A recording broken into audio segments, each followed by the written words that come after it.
Hello, beloved New Yorkers and citizens of the world. Thank you for coming together tonight. We have a very charming panel of very exciting and interesting people.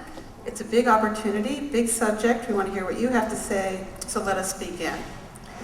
We're going to have 4 presentations. I'm going to start. I'm Sarah Schulman. I'm going to be followed by Luc Sante, who is the author of many books, including Low Life, Evidence, The Factory of Facts, Walker Evans, Kill All Your Darlings, and Folk Photography.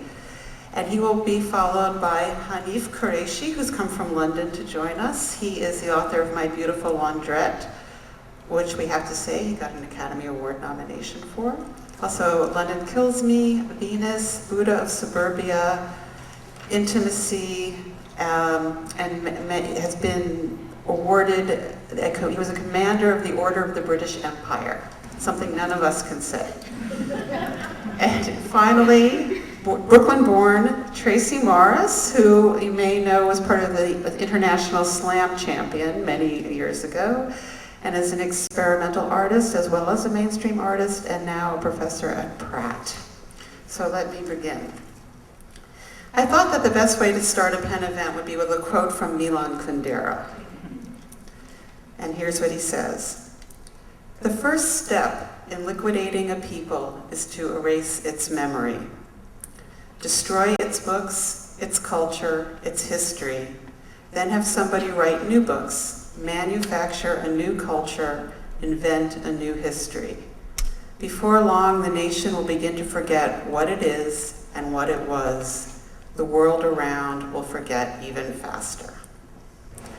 In 1964, the British sociologist Ruth Glass coined the term gentrification to denote the influx of middle-class people to cities and neighborhoods, displacing the lower-class worker residents of London. Of course, enormous shifts in migration and urban demographics are rarely coincidental or neutral occurrences.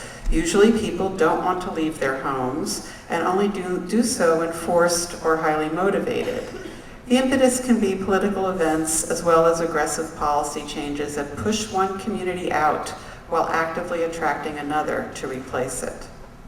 After World War II, the GI Bill provided great impetus for urban ethnic whites to move to newly developed moderate income suburbs outside of the city.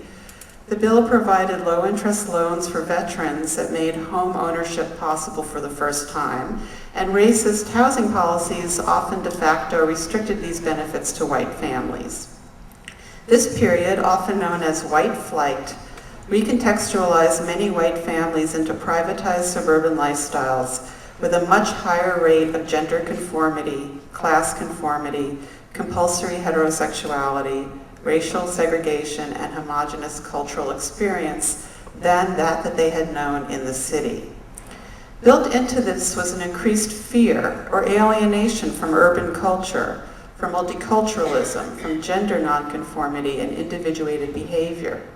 Innovative aesthetics, diverse food, new innovation in arts and entertainment, new discoveries in music, ease with mixed race and mixed religious communities, and political radicalism were often unknown, separate from, or considered antithetical to suburban experience.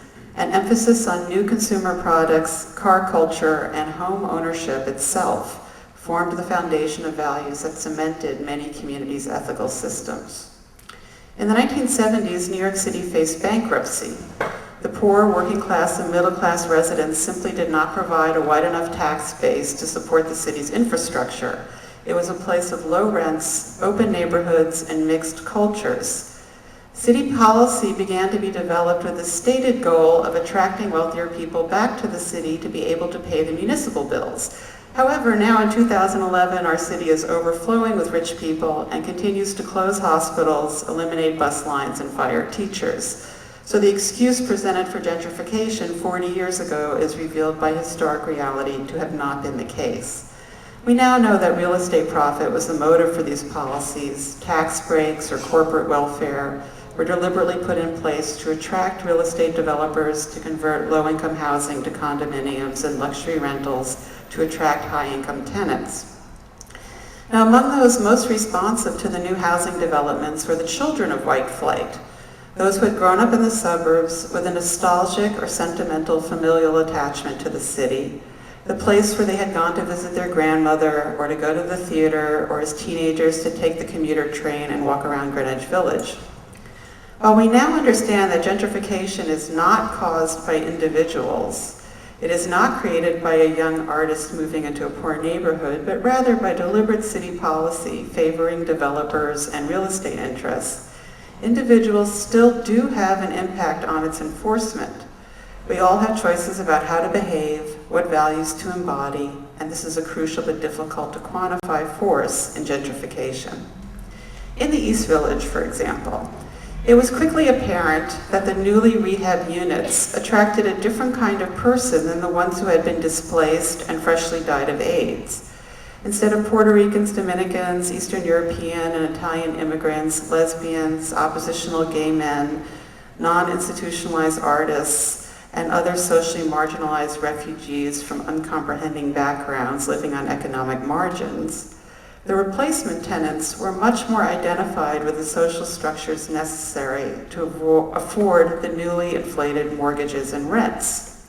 That is to say, they were more likely to be professionalized, to be employed in traditional ways by institutions with economic power and social recognition, to identify with those institutions, to come from wealthier families, or to have more financial support from those families. The replacement tenants had a culture of real privilege that they carried with them. I know that's a word that's bandied about and can be applied too easily in many arenas, but what I mean in this case, or the case of the gentrifying class, is that it was attitudinally privileged. They had a kind of gentrification of the mind, in that they did not have to be aware of their power or of the ways in which it was constructed. They instead saw their dominance as simultaneously non-existent and the natural deserving order. This, of course, is the essence of supremacy ideology, the self-deceived pretense that one's power is acquired by being deserved and has no machinery of enforcement. And then, these privilege to the entire society is constructed to propel, unlearn that those earlier communities ever existed. They replace the history and experience of their neighborhood's former residents with a distorted sense of themselves as timeless.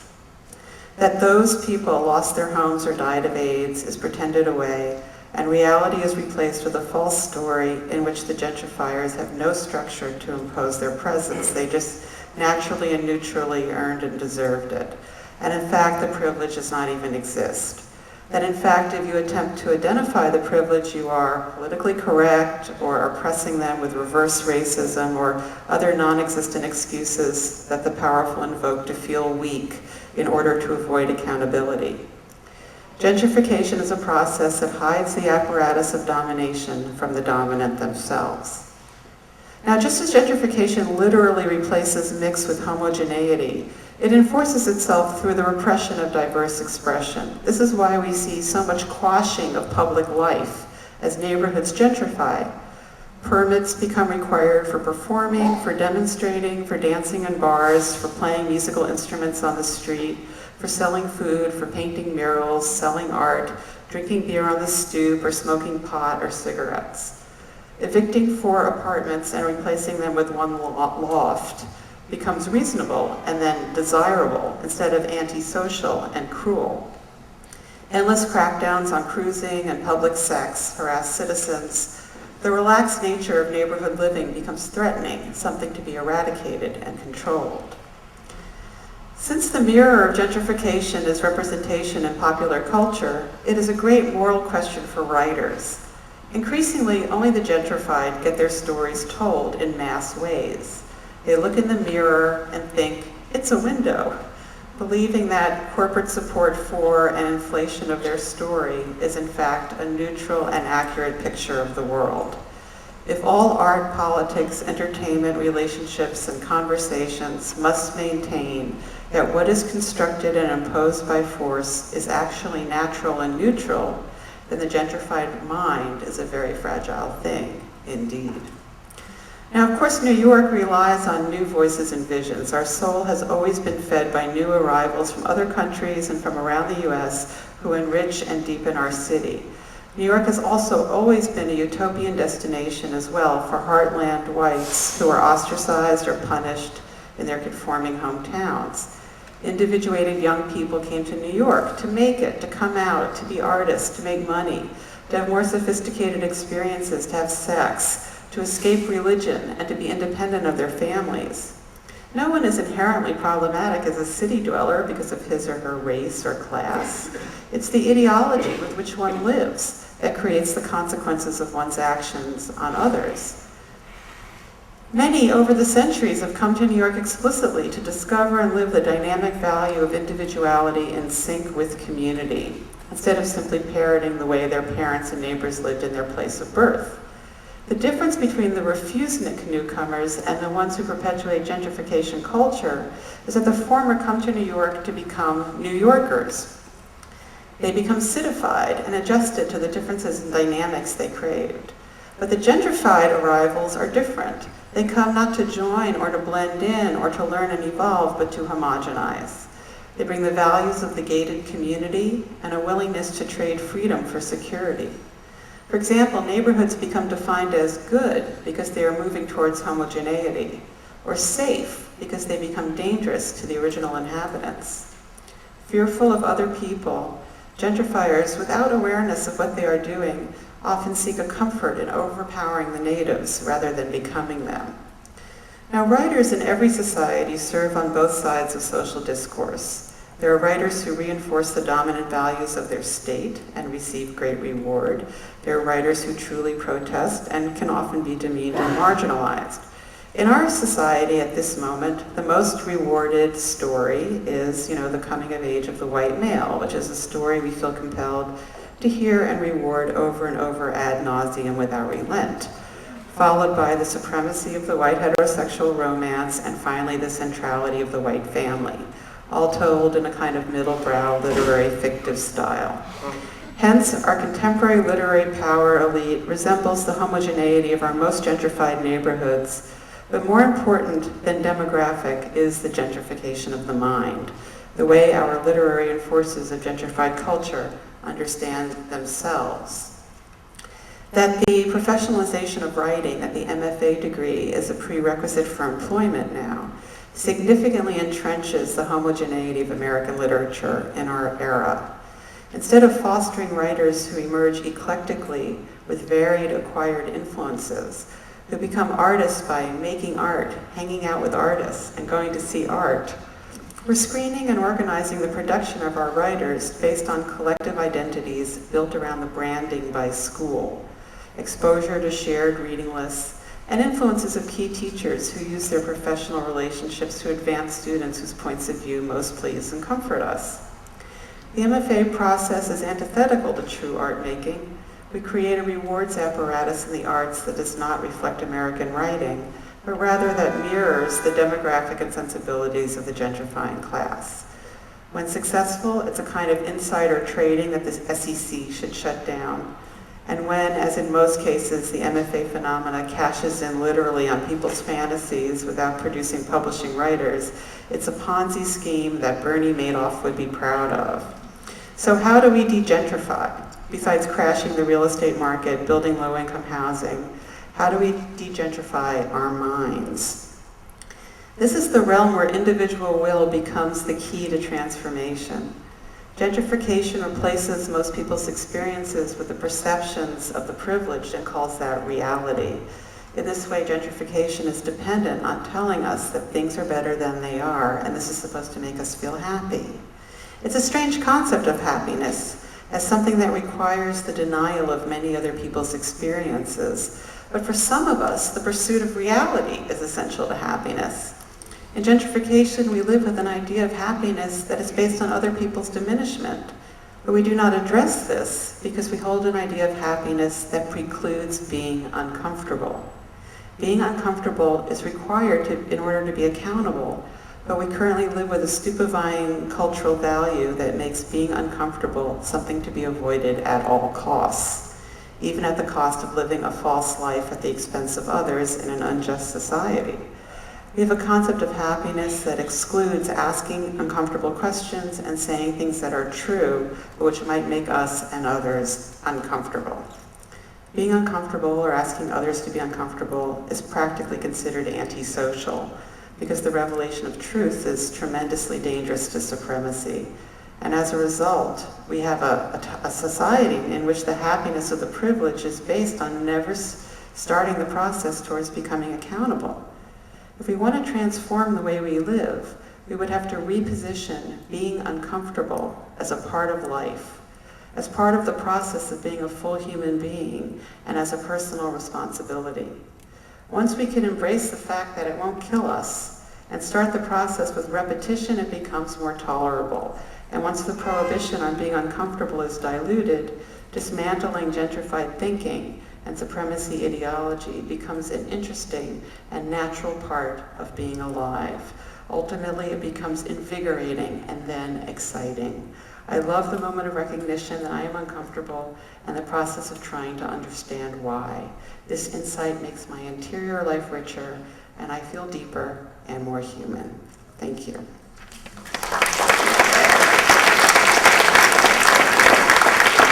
And now, Luc Sante. Good evening. Well, my contribution is a little tribute to a quintessential New Yorker who died last year, Tuli Kupferberg, who was a founding member of the Fugs and also, crucially for our purposes, author of 100 Ways to Avoid the Draft, 100 Ways to Live Without Working, other such great titles. So I only made it to 50, but I've got 50 ways to de-gentrify New York. 1, discover an oil field under Lower Manhattan. 2, unleash the bubonic plague. 3, make lawyers wear clown suits in the street. This is a tip of the hat to Jello Biafra there. 4, make and control retroactive and enforceable for all those who lost it. 5, assign each resident 50 square feet of living space and redistribute the rest. 6, insist that all food served in restaurants must be native to the city. 7, surround the city with a powerful electromagnetic field. 8, change the name of the city to East Secaucus. 9, rezone to favor manufacture and agriculture in the city. 10, impose Henry George's single tax. Henry George was a great reformer of the late 19th century. He proposed a tax on all property transfers of 100% of the value of the land. 11, impose a 1,200% duty on shoe imports. 12, ban mirrors. 13, invite colonization by the highly intelligent slime molds of Beta Centauri. 14, conduct a permanent 24-hour block party throughout the streets. 15, set off the supervolcano lurking under the Canary Islands. It really is there. 16, invite the pigeons inside. 17, assign dwellings by lottery. 18, pipe music through the streets. 19, conduct government by mass meetings in Central Park with votes taken by a show of hands. 20, assign dwellings strictly based on age and seniority. 21, set aside a month for public repentance. 22, declare shoplifting legal during the winter holidays. 23, make the place smell like ass. 24, revive the practice of having everyone move on May 1st. 25, give bed bugs the vote. 26, tell all the people who are in the know that the place to be is really Newark. 27, make chewing gum, plastic bags, and cardboard legal tender. 28, give tax breaks for the cultivation of goats. 29, use legal precedent to return Soho to its vice district status. 30, insist that all commercial affairs be transacted in Latin, Hittite, or Old Church Slavonic. 31, publish every resident's home address, cell number, and financial information. 32, ban elevators for the able-bodied. 33, insist that private schools devote half their class time to metal shop and home economics. 34, drum circles on every corner. 35, flood the city with cheap Midwestern crank. 36, lock the place down during the summer. 37, indoor plumbing is so last year. 38, sell Central Park to the operators of Yogi Bear's Jellystone trailer parks. 39, make citizens keep their doors open when they're at home. 40, impose a dusk to dawn curfew. 41, forbid the use of cosmetics, Botox treatments, and hair coloring. 42, make citizens wear t-shirts imprinted with their year of birth, real name, and complete list of their sins. 43, restrict available colors to orange, beige, and olive drab. 44, introduce breeding pairs of macaque monkeys into 1,000 selected dresses.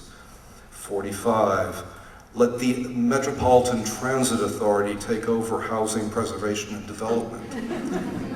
46, in the name of morals and well-being, chase all celebrities out of town. 47, under penalty of law, insist that all residents do their own cooking and cleaning. 48, lawsuits must be settled by hand-to-hand combat. 49, pedestrians must hug everyone they pass on the street. 50, give me all your money.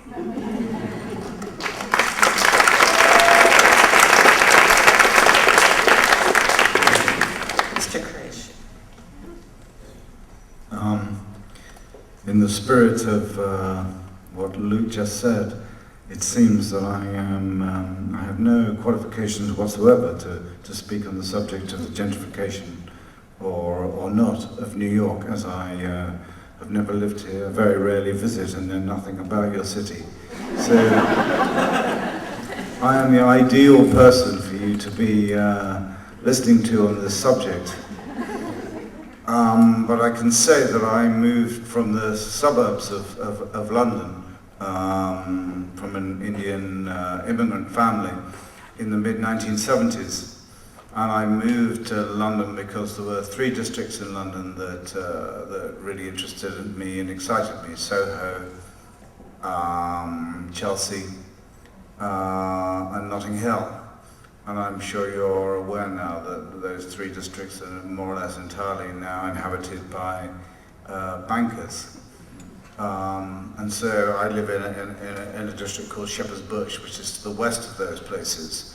And it seems that I am now living in a suburb again, the suburb that I tried all my life to escape in order to come to the city to meet sophisticated people and do all the things that was explained earlier, like, I don't know, having sex, taking drugs, and stuff like that.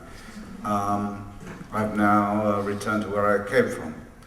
And I would say that you may be sure that any part of the city is likely to be damned when you know that there are artists moving in. Artists are usually the vanguard of gentrification. And I would say, in the spirit of Luke, that whenever you see anybody with a goatee beard in your neighborhood, that the game is up, that you're going to be in trouble. But I think that the subject here is for me is really interesting because it's to do with what was called earlier, very interestingly, the gentrification of the mind. it seems to me to be very important that we maintain dirty minds at all time. That obviously there's a huge temptation within the society, within the family, within the individual, for us to remove aspects of our ideas, our thoughts, our wishes, our dreams, and so on, which are unpleasant. And this would, you might say, would be a metaphor for the city, that we want, as it were, to keep the bad stuff away. And this leads to myths, of course, which are deeply dangerous within the individual, within the family, within the society. Myths of purity, of cleanliness, which lead to, basically gap, everything being the same. And it seems to me that one of the ways in which we keep things mixed up, we keep things crashing and dirtying and moving and mutating and so on, are really to do with the art, to do with writing. One of the things that, for instance, the novels do, that they have to do, is to remind us that there are people who are speaking that we haven't heard before. When I was a kid, the writers that I most admired were mostly American writers, people like Kerouac, Ginsberg, and then Mailer, Roth, and then later on Black American writers, Alice Walker, Toni Morrison, James Baldwin, and so on.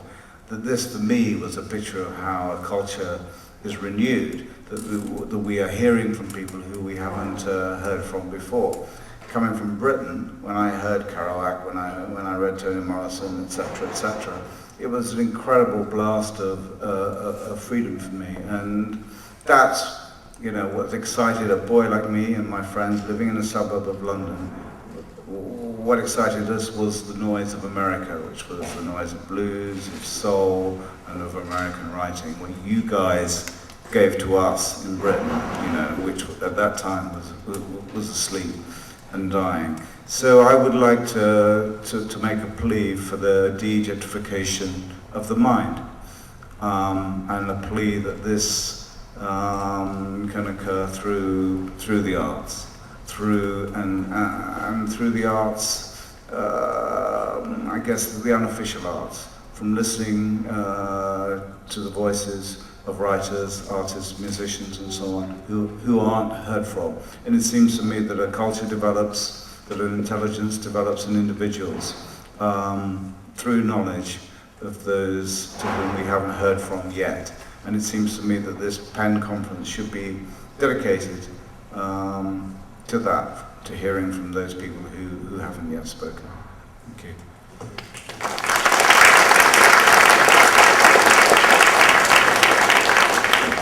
Tracie. Hello. Hi. Hey, I gotta wave. So, and Sarah asked, corralled, demanded, suggested that I do this. The first thing I heard over dinner in Brooklyn was her voice commenting. And so I wrote some stuff for her. I am disavowing any knowledge of her actions, or I'm disavowing her knowledge of my actions. And this is, I thought about it as kind of like an id about de-gentrification. And it's just like some sort of psychic friends network, because I think I touched on some of the things that everybody has said here. So start off with a preamble in 2 scenes. Scene 1. That is fucked up. What? That shit is really fucked up. What?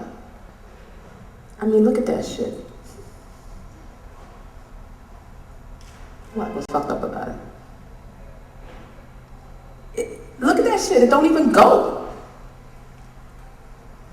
Just because it ain't been there before, don't mean it don't go. It don't fucking go. They always come around fucking shit up.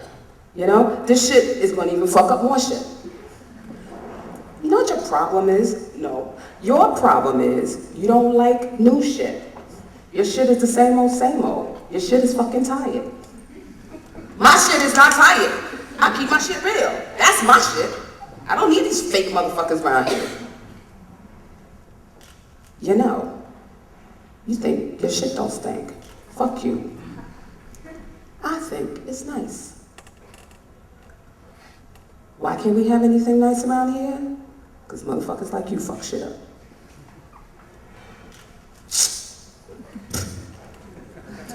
Scene 2. Excuse me. You excuse. Okay, so that's the end of the preamble. This is City Sounds. Sarah Schulman. New York's already de-gentrified. Where are the people at? Headphones make bedroom communities in our brains, pod people in the NYC. Pod people. Your tunes, your clips, Your your porn, tunes, your your inside, clips, your your own porn, head, inside jokes. Your inside and your own head 1970s jokes. NYC, pre-Walkman. No one on the subway is caught dead not paying attention. Mm-hmm. Eyes fixed forward to no one, to evade a fight, peripheral sight, keen. The bum in the corner of the car, smelly but okay. Mm-hmm. Black people talking loud in their Afro-tonal register. The Jews and Italians demonstrative gestures, not shoving. Not shoving. You curse out the speeding cab as a courtesy protocol. You let him know.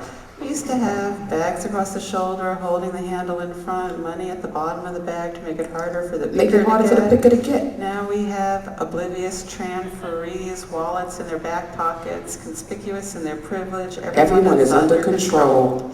We used to be the sound, smell, motion of this place. It mattered. We didn't speak to strangers, but knew who they were. They knew our ins and outs. We began to avert our eyes. Fucking Reagan. Fucking Reagan. Can only take so much, despite the gruff armor. The homeless people against greats in the 80s. Not in the down in the luck bungs. The junkies spilling out from shooting galleries. The hopped up skinny whores. Started with the old ladies who were a little off, who spent time with pigeons in the park, sharing day-old bread from the Pepperidge Farm outlet store. Then the frail men who lived in SROs, supplemented by Section 8. Against the metal checkerboard they lie in preemptive body bags, coffin cocoons of boxes bubble wrap. We walked past them, but with our excellent peripherals couldn't really look away. Downstairs from the creatives wasting away from the gay plague. They were carted off, but it was too late. The streets weren't free, they became the bottom of cages. 9/11 in the new city. For weeks while the buildings burned, Love and peace. Everyone was nice. Hey, how you doing? For about 3.5 weeks, everyone was sweet in New York, kind of to day strangers. Considerate, the way you talk to people right after a funeral, raised with manners. Are you all right? Remember this happening? Remember? A reduced version, a heat summered us down during the 2003 blackout. The bars opened up, people crashed at strangers' houses, lights from rows of car brights illuminated by blocks. Hey. People used to paint to make more tragedy, Hey. killing our us Hey. to make everyone toe the line. Hey. People with money made a decision all over the world. Give me the city. I saw it from New York to Dakar, Chicago to Joburg, London to to Lima, Lima. and coming to a Detroit near you as Soon as they kill the last little Motortown union. The city on a leash, and Hey. not dodging the dog shit is a pleasant concession. Pleasant. Yelp critiques of the bodega are not. What the fuck you know about a bodega? What's a 4-star corner store rating mean to you people? Yokel motherfuckers, look, if it smells like roach spray, buy canned food and beer there, not bread. If it looks inviting, even when it's closed, It's too damn expensive.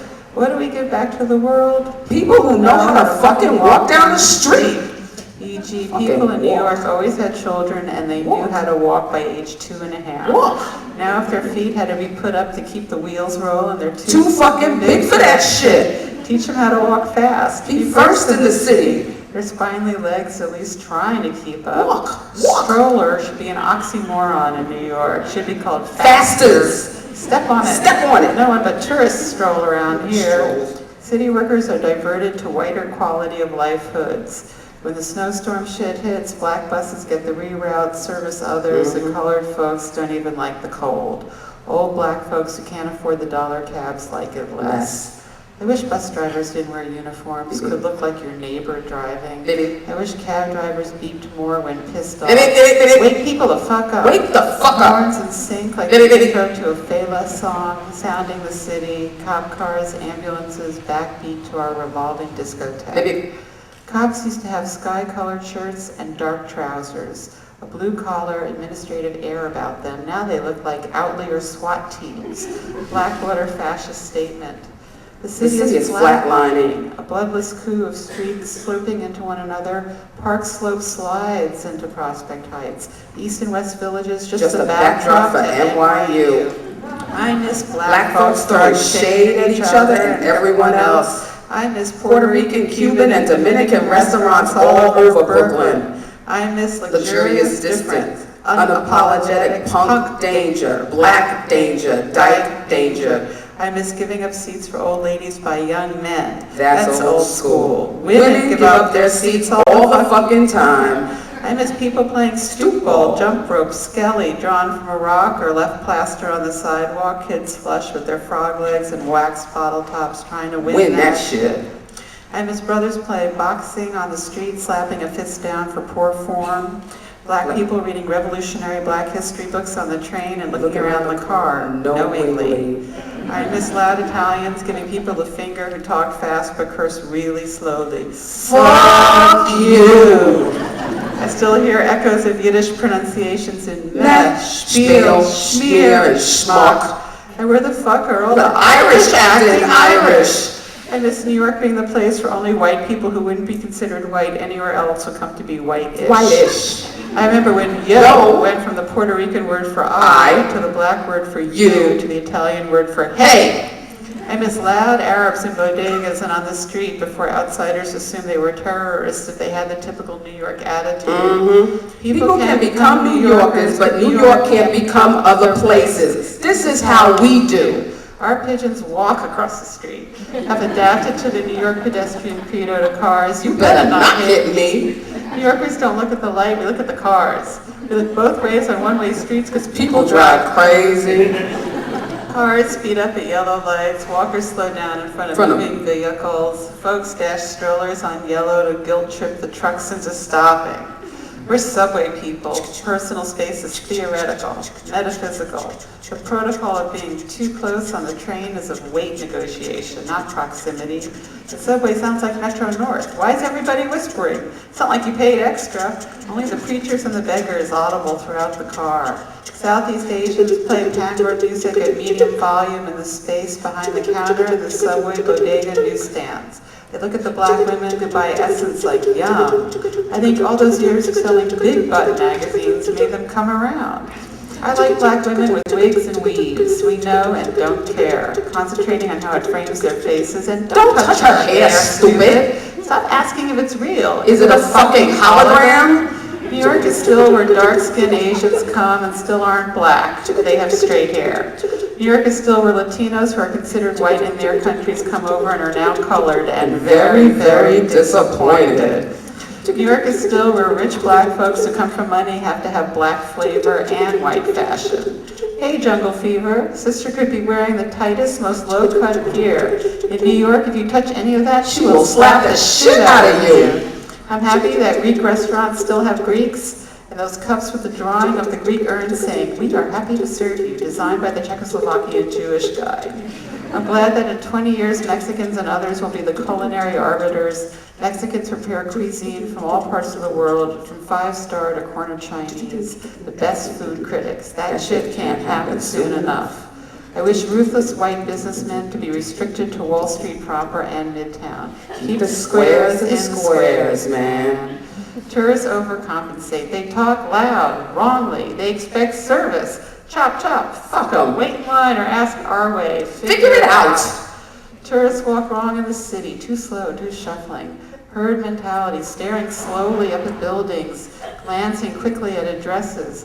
Street performers are emblematic of New York, not tourist attractions. They're part of the city. It's multiple arts. I miss music being played outside everywhere, music piped outdoors from windows. There needs to be soundtracks to the city. I miss boomboxes, congas, people playing stereo music for their neighbors to hear outside their apartment. Have a block party, a kitty talent show, make jokes, hang out in front of your building for an hour a week, talk to other people who live around the way.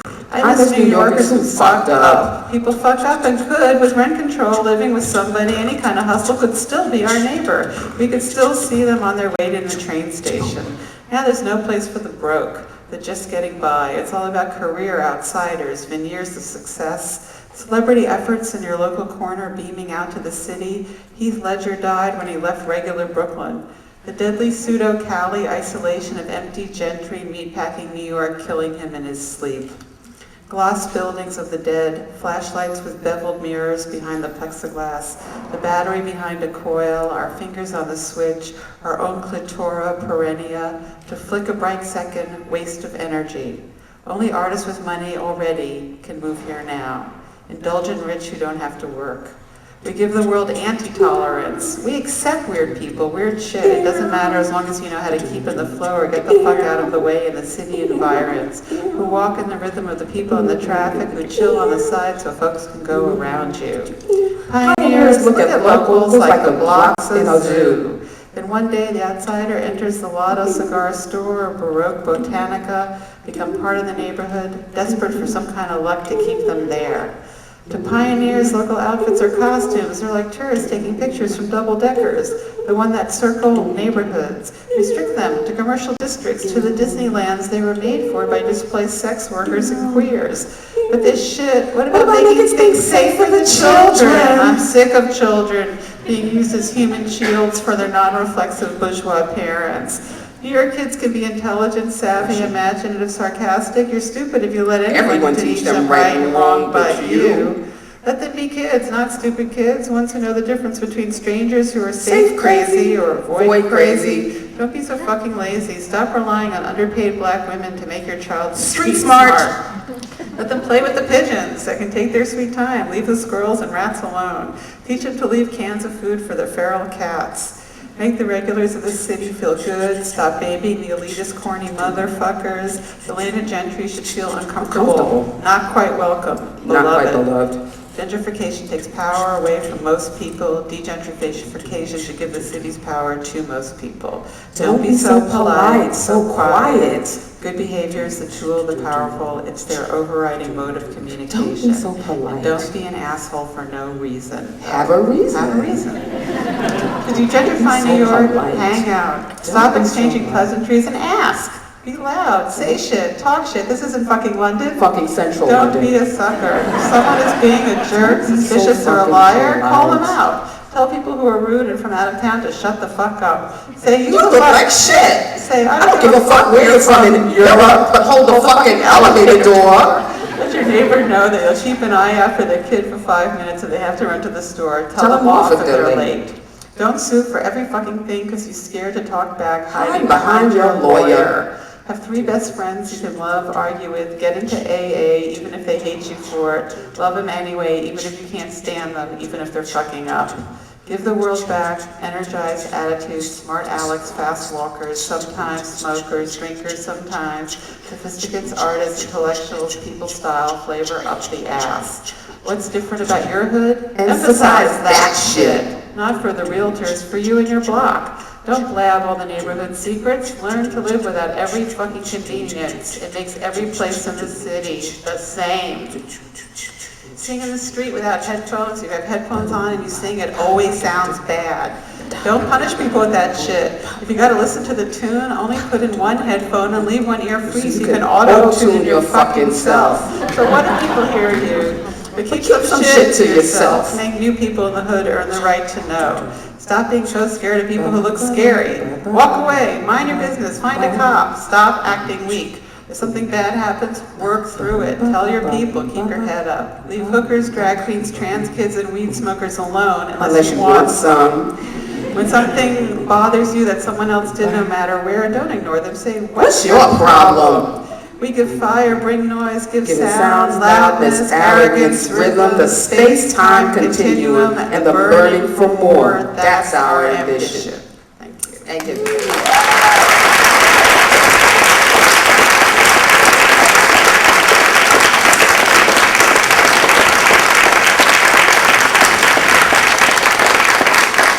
so now we're going to take your comments and questions and your arguments, because you're New Yorkers. You're going to tell us the truth about what you think. And we have a mic right here, and you can step up to the mic. And while you're thinking about what you want to tell us and tell us off, I have a question for my fellow panelists. So all of us here are professors, even Hanif. And yet, we're so suspicious. We know that this is not the way to go. This is not the way to learn how to be a writer. And yet, we have to do it because we need to earn a living. So what do you tell your students? Do you tell them the truth, Hanif? What do you tell them? Yeah, I thought it was interesting what you were saying about how all the teachers have to have qualifications now. They even said to me the other day, you've got to have, what's it called, an MF something? MFA, I've been teaching for years, and they said, you have got an MFA, you can't fuck with our students now. So you're right, everything becomes official. But the problem is, I'm a real writer. I actually try and make a living as a writer, as most professors make a living out of teaching. And as you say, the other problem with teaching is that you're encouraging people to believe that they may become, big deal writers, when in fact they may well not become big deal writers. So I think that it would be a good idea to tell people the truth from time to time. Do you mention the truth in your classes from time to time? Yeah, once I mentioned it. Yeah, I definitely tell them the truth, which is that it's a vast protection racket where basically you don't learn anything about writing in an MFA program, except, you might have great teachers, it's possible, but, in general, it's not so much about that. It's about learning, it's about getting a degree so you can teach other people, since you're never going to make any money writing, you'll make it teaching, and you won't be able to get a teaching job. It's almost that way now without an MFA. So it's, it's this circle jerk. So, yeah, I do tell them that. We're very expensive to study with, by the way. Tracie.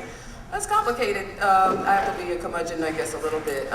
It's only because I didn't go to an MFA program to be a teacher. I was already teaching. I went to become a better teacher and to know what the field was, what I was preparing my students for who were applying to MFA programs. And some of them, I think, this wonderful poet Kate Russian said to me once, you don't really develop your poems in your MFA program. And I found that to be the case. But I did find that having 2 years to say the priority for you is writing was helpful. The thing about being a poet, though, is we never made any money. We never will make any money. We never have made any money when we don't make any money. So it's not like there's some fantasy about poets making money that we have to disabuse people. No. As the poet Mike Tyler has said, there are tens of dollars at stake. So, it's like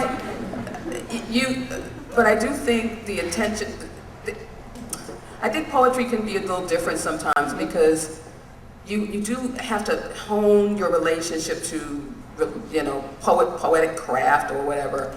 But you're not going to do it for any kind of commercial purpose. There's no payoff at the beginning, middle, or end.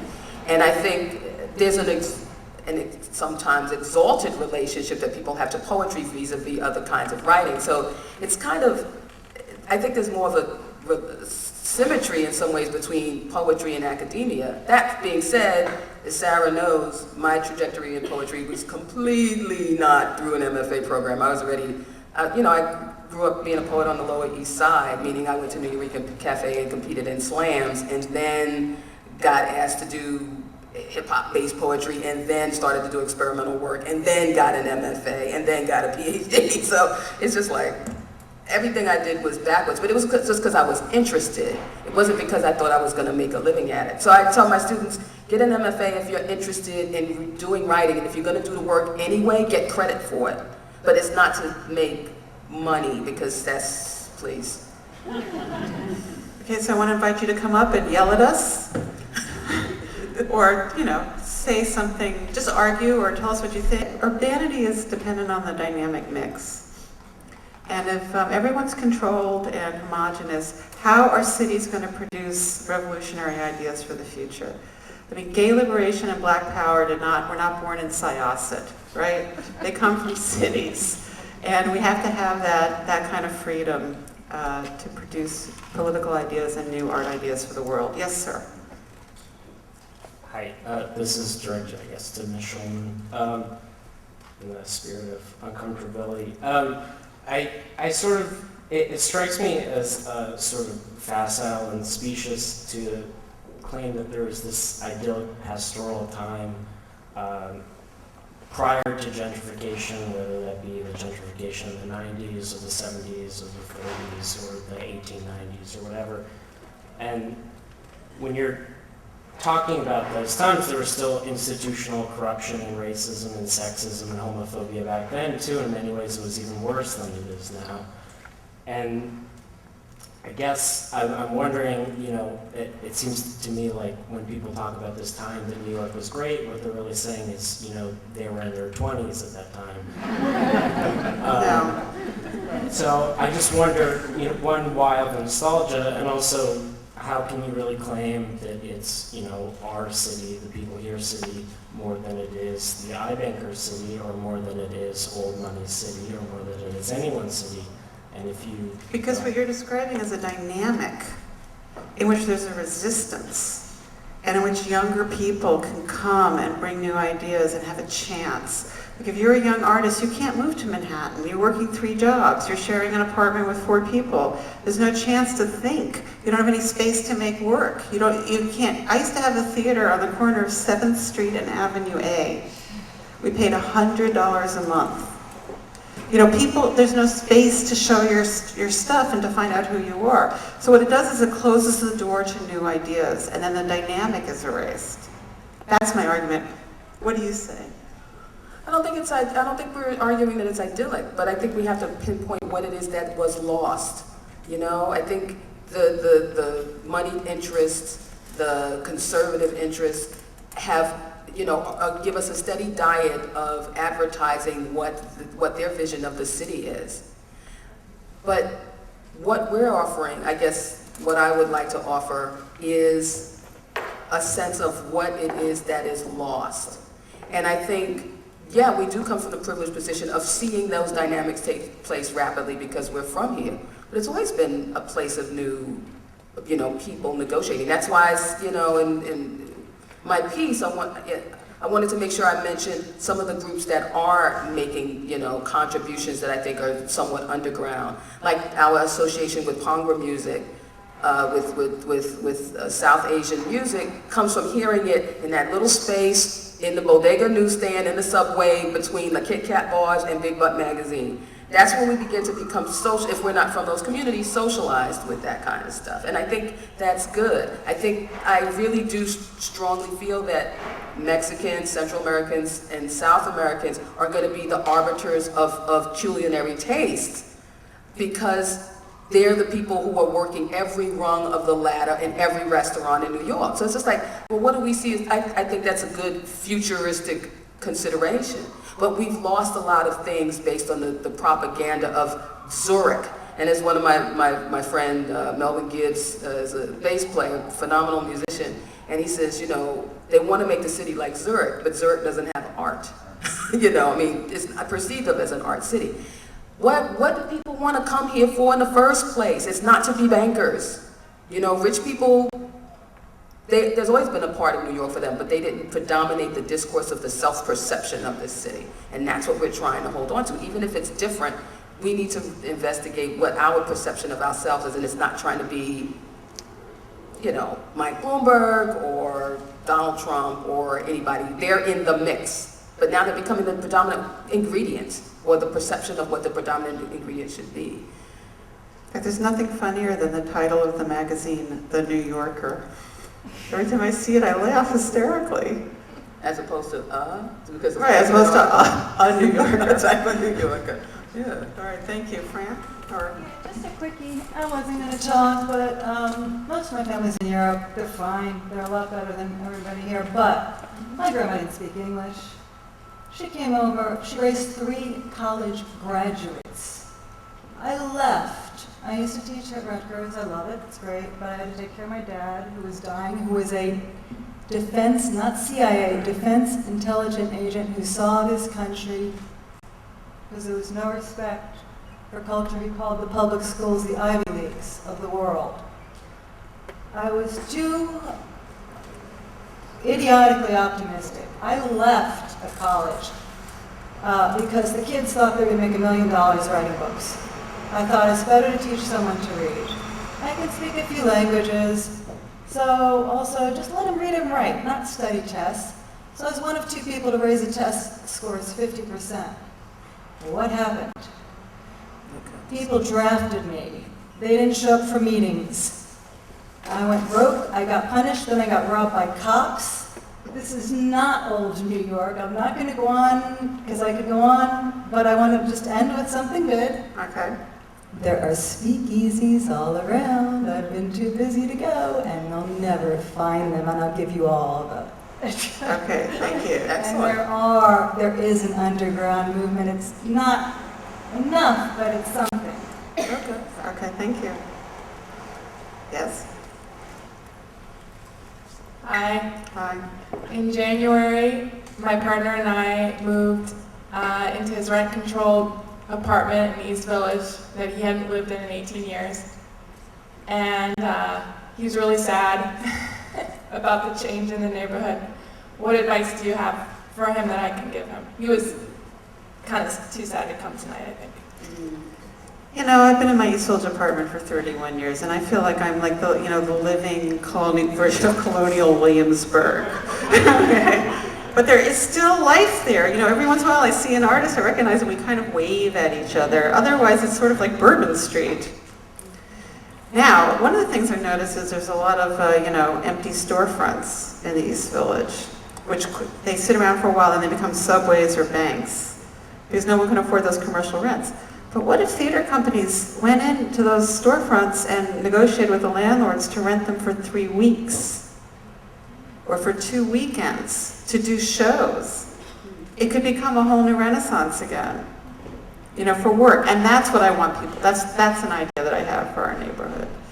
Or, you know, what Collab was an artist group in the late 70s, early 80s that put on the Times Square show and the real estate show and all these great things. What they would do is they would rent space in buildings that were about to be demolished, and they could get it for like nothing for a month, you know. Yeah, it's these temporary fly spaces. Well, the only thing, no, I'm sorry, did I cut you off? No. The only thing I was just gonna say, we have to be careful that that's not used as a tool for realtors. You know, it's sort of like, look, we've got culture, we've got artists, we've got fascinating people, to raise the prices, and then you say, okay, thanks, show's over, get the hell out. So, you know, which has been done. It's been done in other cities, you know, to sort of make it look fabulous. It's like window dressing, basically, using the artist as window dressing. But, you know, I think there's things that can be done in the street. I think, you know, it doesn't mean that these are mutually exclusive. I'm just saying that this is like a thing to be wary of, because we know that realtors do track where artists live to figure out who to displace so they can raise rent. And the people who come, they want to hang out with artists, and then they end up displacing the artists. There's nothing really wrong with some people wanting to hang out with artists. Everybody can't be an artist. Everybody shouldn't be an artist. Everybody don't want to be an artist. But keeping the neighborhood integrated in terms of different types of people is the question, you know? And you know, so I guess it's just kind of thinking ahead of what that might turn into, because you know that's going to be like, we have blah, blah, blah. And then everybody says, oh, I want to live in a building or near the blah, blah, blah. And then I think, yay, now get out, because the rent is 4 times as much. So but I think that we could finagle it. I mean, certainly if it was a long-term contract, or, you know, that it was somehow, I mean, I don't know. I don't have an answer, but I just know that's been done in other cities. We still have a really strong tenants association in our building, and we've been able to protect the apartments of older people, mentally ill people who are paying $100 a month. The landlord would love to get their apartment. Our building had a 4-year rent strike to protect an elderly person's apartment. We have a great block association. Talk to your neighbors, even if you think that they're a different class than you're used to speaking to. You know, it's that whole sitting on the stoop thing of knowing who you're next to, smoking pot with, whatever. Anybody else? I do have an assignment while this person's coming up. There was like an assignment. Just hang out in front of your building for an hour a week. Just hang out in front of your building for 1 hour. See who goes, but It might end up being 2 or 3. But, but give yourself that as an assignment, just to hang out. No agenda, take the headphones out, just hang out. I think if everybody, or a significant portion did that, the dynamics would change radically. Yes. I had a question about comparing New York and London. Like from Tracie, like it sounds like you're kind of calling for people to take individual responsibility and charge and just sort of make their presence known in the community and just being a part of it, whereas in London, it sounds like there's a lot of government cutbacks and budget cutbacks on sort of larger community organizations, and it seems like there's a lot of resistance to that. And there's I think it's called like the Great Society movement or something like that people are kind of very resistant to, and it seems like London and New York are sort of on opposite pages where both are getting to the same conclusion, but one is being embraced and the other one is being resisted. I was just curious thoughts on that. Well, I've gone to London a lot because I was taking classes there, acting classes there for years.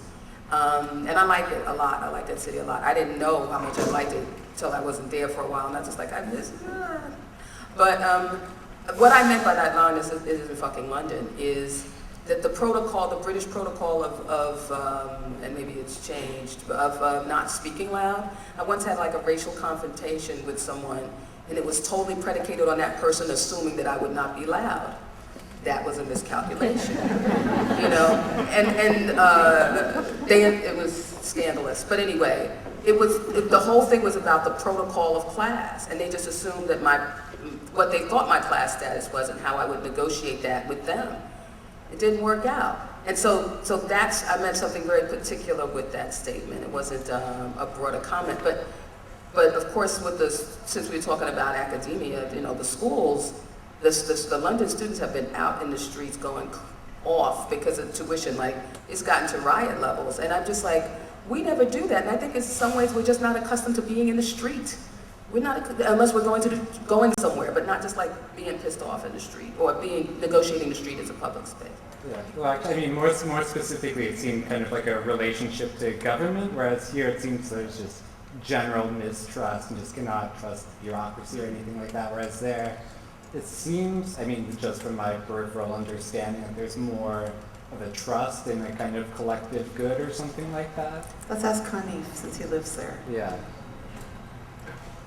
I'd like to say 2 things. One really is to do with the fact that the vibrancy of America and the vibrancy of Europe has more or less entirely in the last century been based on mass immigration, which is more or less certainly in the UK being stopped now. I don't know what the case is in the US, but I hear you've built a big wall across the border with Mexico.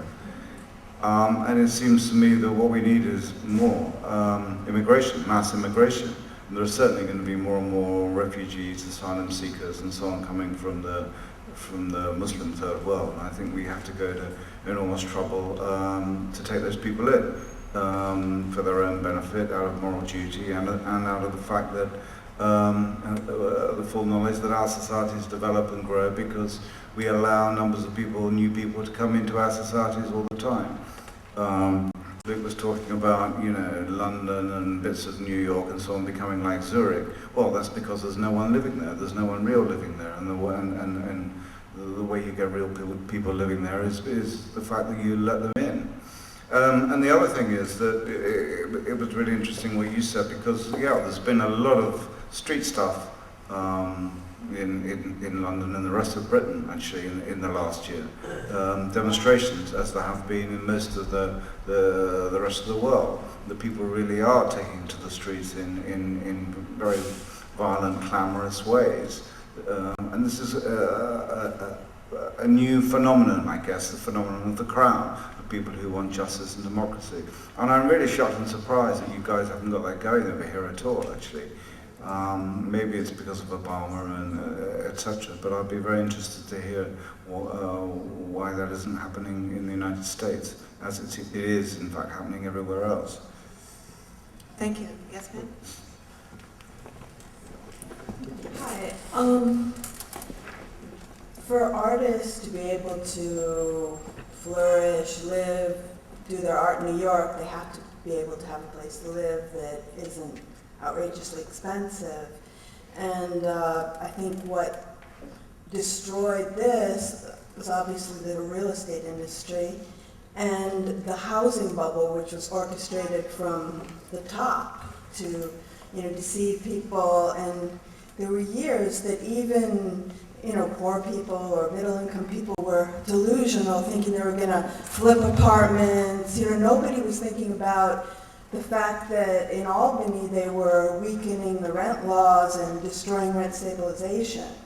So at this point, I think we need to re-strengthen the rent laws and get back rent control, rent stabilization. I mean, it's still there, but there's Metropolitan Council on Housing. If people don't know about that they're planning a lot of demonstrations and trying to get vacancy decontrol repealed. Now, once your rent goes to $2,000 a month, it goes out of rent stabilization to a certain extent.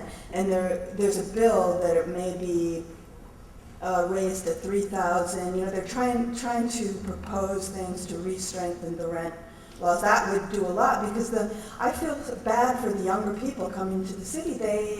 How can you live with these rents? Even with roommates, they can't do it. They're trying to rent out to tourists from, Europe, and it's just crazy. But it's also feel bad for us. I was walking around the West Village today. I felt like I was one of the youngest people I saw. It's like these aging out because young people can't come. It's like Manhattan is closed. And they just had this law to stop people from renting to tourists temporarily. It's just like a new law. Really? Yeah, like in the last month. Thank you. Anyway, thanks. And our final comment, yes? It's a question. I'd love to just go back to this idea of de-gentrification of the mind. I find it fascinating.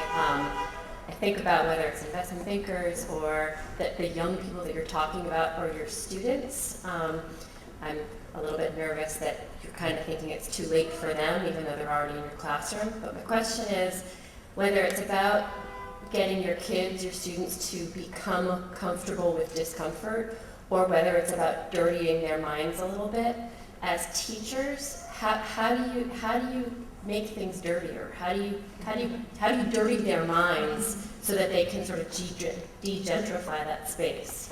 Okay, so let's start with you. Well, that's one of the things that writing might be doing. I mean, there is a lot of contempt, quite rightly in a way, for creative writing. But one of the things that we are actually doing is sitting down with individuals over a long period of time and allowing them to speak, giving them a space when they can speak, when they can write down their dreams, their fantasies about their families, about their history, and that they are telling stories that they haven't been able to tell before. And you as the teacher, you sit there and provide a space for them to say stuff that they've never said to anybody else and certainly haven't said to themselves before. So as a teacher, you are providing a space for people, as it were, to de-gentrify themselves. And this will be a process that you allow to happen because you listen to them. And I think that that's what the writer as teacher can do. Yeah. Tracie or Luke? Well, it's, one of the quandaries I face, I teach nonfiction writing, and what this means in practice is that people are writing memoirs, one way or another, it's memoir, and memoir when you're 18, etc. But, and I think it's, there's many people have interesting stories to tell. One's memories are rich, you may need a little remove chronologically on those memories to really do them justice. But the problem with memoir really is that it furthers this self-absorption. I was just thinking, the question before about why haven't there been massive street protests in New York, and thinking like, well, there were protests against the Vietnam War, but really not since the 30s has there been any sort of real collective action on common gripes, aside from the Vietnam War. And I think New York is really guilty this way, and was guilty of this even in, the storied decades of the 60s, 70s, etc., self-absorption. And so for teaching nonfiction writing, I'm always trying to get my students to, describe, what goes on in the cafeteria, but imagine you're looking at it through somebody else's eyes. In other words, I keep moving actually out of nonfiction towards fiction as a way of breaking this, closed loop. That's the best thing I can do, besides, assigning them readings that will maybe get them out of their own experience a little bit. But that is a continual problem, and that's one of the reasons why the memoir section, the memoir industry is so large. Tracie? Well, I have taught less creative writing classes in the last few years, but I think thinking about how people perform is one of my areas of the scholarship, is to make people examine what they're doing that they consider normal and pull them out of that. Like, how are you walking down the street? How are you negotiating with people? Don't just, there's a particular New York character that I do think we're romanticizing, and it's like, but it's an aesthetic, physicalized way of being a New Yorker. It's a smart-ass, fast-walking, fast-talking, a whole bunch of other things, multilingual reference person, I try to help my students identify that. What is this place that we're in, and how do people act? How is it different, right? What are the differences? And when I was teaching humanities or cultural studies or whatever classes, I put difference in the thing and make it seem normal, So if I'm talking about any kind of topic, fantasy fiction, I'll talk about like queer characters, or I'll talk about black characters from the position, as you were saying, Luke, from the black subject, or the black author. So that the students was just like, well, it's not just about your experience. This is what this teacher is saying is normal. She may be queer, she may be black, she may be whatever, but it's just normal. We're coming from the position of normal for something that's very different from them. So those are the things that I'm trying right now. Now, I teach in the City University at the College of Staten Island, way over there. And my students have so many needs. I mean, they don't have anything that they need. Last semester I taught night school. I had 38 kids from 16 nationalities, and my kids have problems like they're getting married by an arranged marriage and they don't want to. These kinds of problems. They have to bring their kids to class because they don't have childcare or whatever. And, I have some very talented, brilliant students, and there's nothing for them. The school doesn't believe that they can succeed. It doesn't professionalize them. There's no way in the school for you to study for GREs, for example, because they don't think that no one's going to go to graduate school. So the teachers are like social workers, and we're constantly doing, material aid. I'm always on the phone with my friends, I have this brilliant kid, can you take her in your office? Can you make her your assistant? She'll work for free. Can she do that? That's how we have to run it in there. And it's just like, but the thing is, you don't want to depress the students with the reality of the class situation, but they just don't know how things work. They absolutely don't know how things work. And, CUNY is now $5,800 a year. 80% of my students are on financial aid. I have students who do not own computers. It's a really rough situation, so it's really about treating each student with respect, expecting a lot from them, and individuating them. And that's like my method. And then you can get 2 or 3 kids into the real world, but you lose a lot of them. And it's like a triage system. So that's what that's like there. So I think our time is up. Now, do we have books, Stace?